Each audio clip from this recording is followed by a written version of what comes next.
Welcome to Vicious Whispers with Mark Tullius, your source for horror, sci-fi, suspense, and all things violent.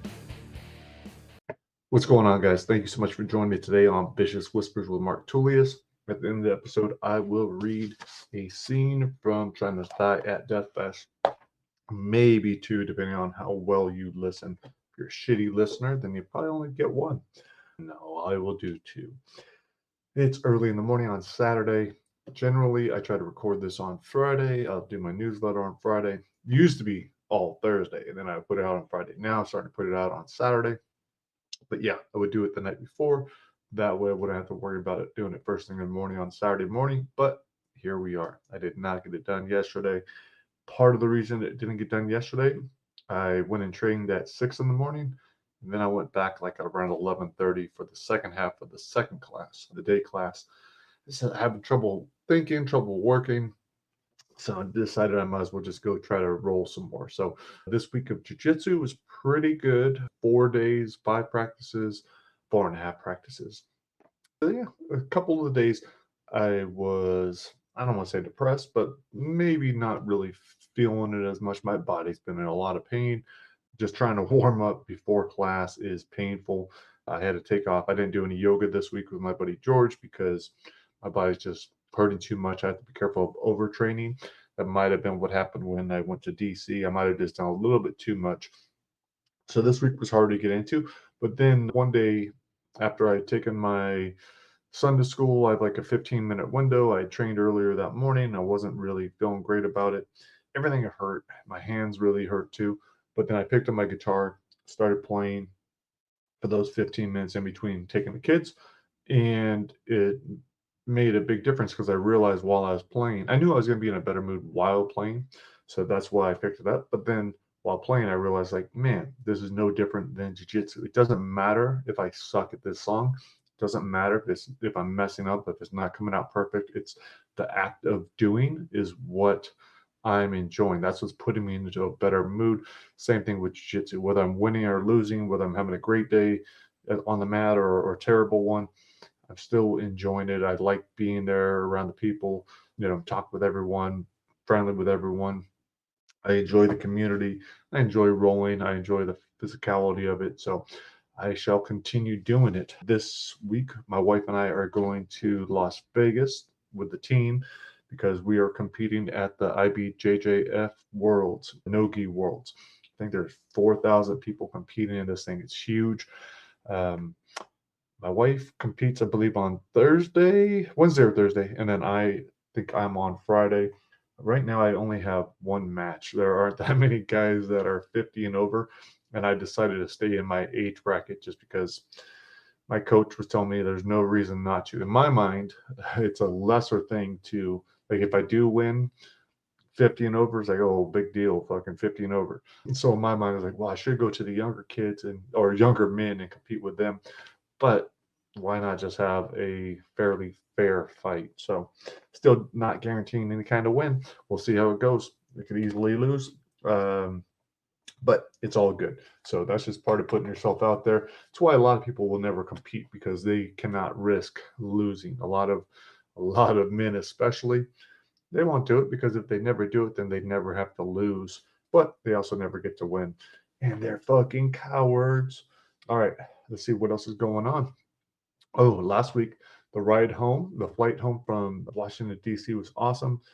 It was a 5.5 hour flight. I wrote for 5 hours. So it's not like I wrote a ton, but I did develop all the rest of the death scenes for Try Not to Die in a Dark Fairy Tale. There are a couple of the 30 or so, maybe 6 to 8. I didn't see super clearly, and I was leaving those more for Evan.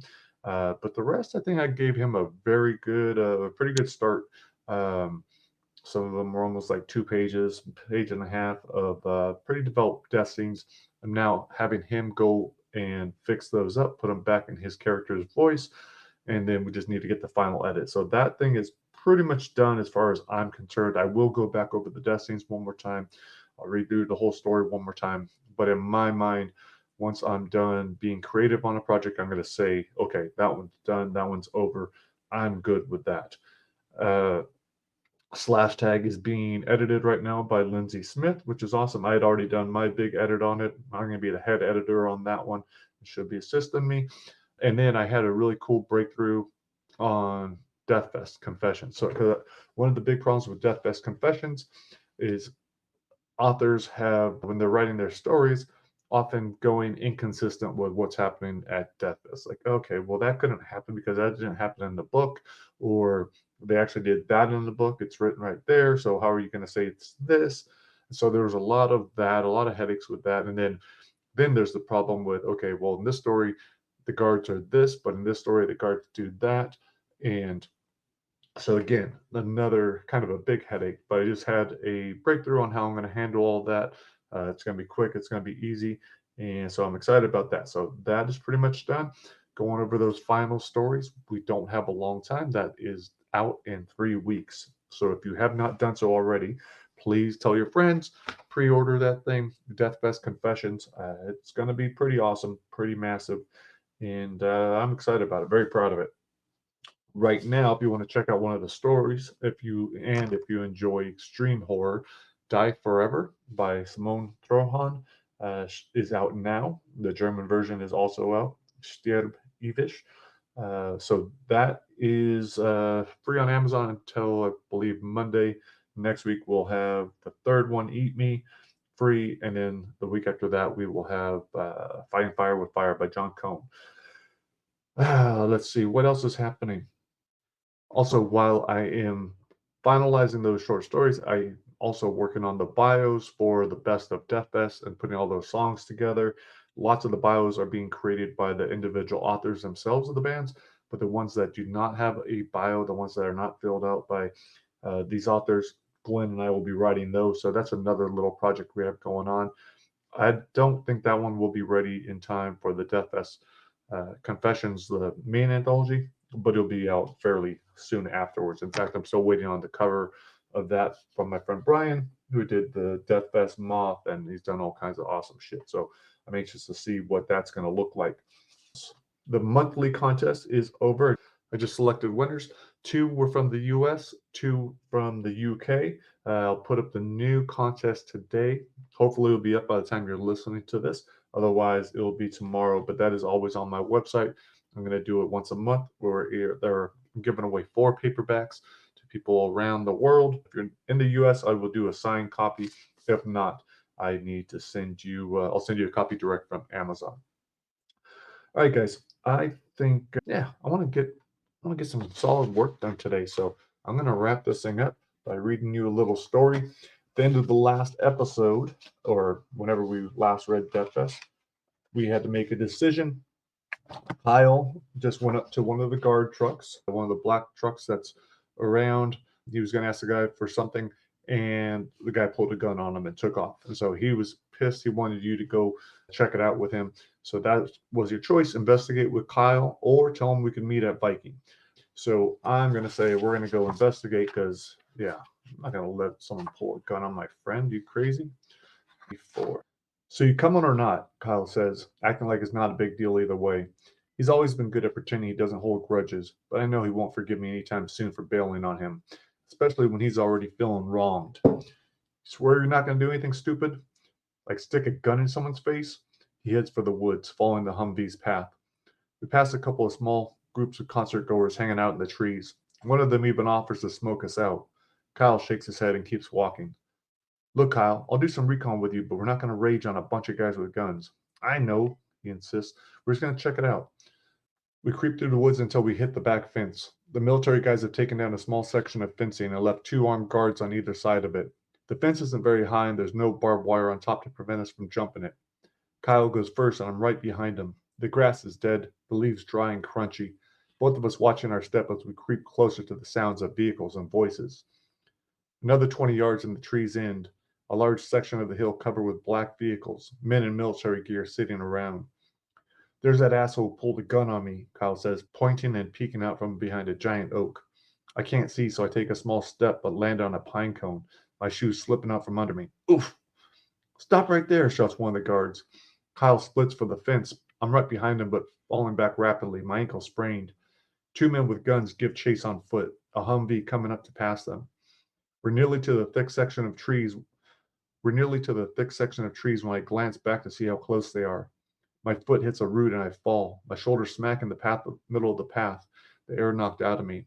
I roll off to the side and put my back to a tree. Kyle looks back, sees I've given up, and does the same, stopping in the path with his hands up. The men raise their weapons and yell for him to get on his knees, but I can barely hear them over the Humvee that races for us. It's going too fast, about to run over Kyle. The driver throws on the brakes, veers to the side just in time, the bumper heading straight for my face. Great. You killed Jerry again. God damn it. Make some better choices, people. You should have told him you can meet me at Viking. All right, let's do it. Kyle's a good 20 feet away. No way I'm going to stop him. Plus, he's a big boy and can take care of himself. Be safe and meet me at stage 1, I shout. I'll hang out back by the hay bales. He stops, turns around. You're really not coming? You're going to let these guys pull a goddamn gun on me? Dude, all I'm doing is checking out a band I really dig. Be cooler with you there, but whatever, man. You do you. I turn towards stage 1 and follow the tree line. Head towards the sound of Viking sound check. Wondering if Kyle might be onto something, I creep through the trees, waiting for someone to leap out and fill me full of bullets. The hay bales between 1 and 2 extend a little further into the trees, but there's nothing of interest back here except some dude pissing, another puking, and 2 girls kissing under an elm. Thanks to the sun, it's hard to see the stage from back here. Nearly all the audience gathers up front. There's no telling how long Kyle is going to be or if he'll ever make it, so I might as well join the crowd. He can always text if he can't find me. The crowd is getting restless. I join them in the back, sticking to the outer edge where Kyle's more likely to head. I'm behind a couple women, both so thin it looks like a stiff breeze would blow them over. I pad my face with my shirt sleeve, wiping sweat off my brow. The sun really is brutal today.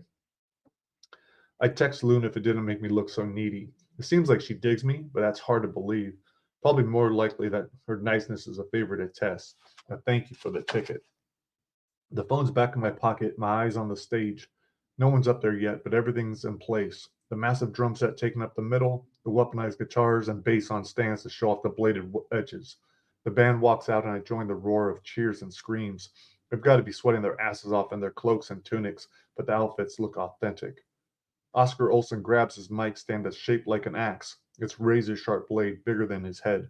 Hello, Dethfest. His thick accent booms up from the speakers. Who's ready for some metal? More screaming from the front. The sound so loud it vibrates over my skin. Before it completely dies down, Viking lays down the opening riff of Plunder and Pillage, a single from the Danegeld album. The guitar picks up speed and soon the drums and bass join with Oscar's growl. I'm getting pumped up. I'm not the only one. The crowd's going crazy. A couple of people walk by drinking from water bottles, pausing while one of them headbangs to the song. Over by the hay bales is a free water stand with blue-shirted staffers handing out bottles. I head over and grab one. On my way back, I pass 2 staffers with a garbage bag, picking up stray bottles from the ground. I take a swig of water, figuring the cost of it was worked into the ticket price. Not that I care. It's just cool they're looking out for us and don't want anyone dying from dehydration. Normally, I'm not a singer, but I get sucked in with the chorus and the crowd, everyone belting out the lyrics together. Pillage, pillage, I swing my axe. Pillage, pillage, you pay your tax. I swing my arms and sing along, the uncapped bottle slipping out of my hand.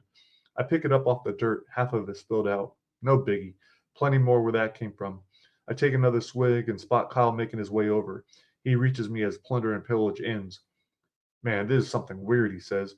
The vehicles have no markings on them, none. And same with the soldiers or guards or whatever the hell they are, all black outfits.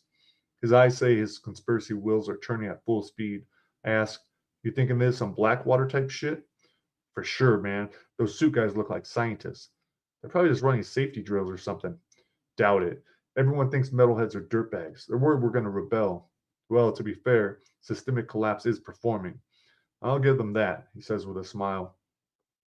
Up on stage, Viking plays before a boat that's moving back and forth upstage filled with fans dressed as Vikings and wielding foam weapons. Those people must have paid a ton, but based on the way they're getting into the music, it looks like it was worth it.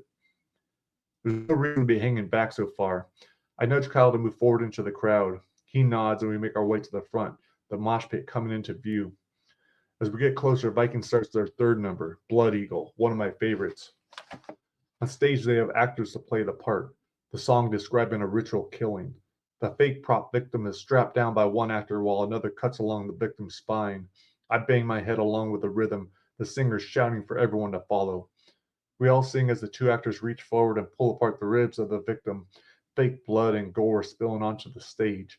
I cheer wildly along with everyone else. Kyle asks me how many beers I've had. Same as you. And no drugs? Not yet. Why? He shakes his head. Nah, it's just cool to see you chill out a bit, man. This is just what you needed. This has been incredible, dude. I owe you. No worries, he says.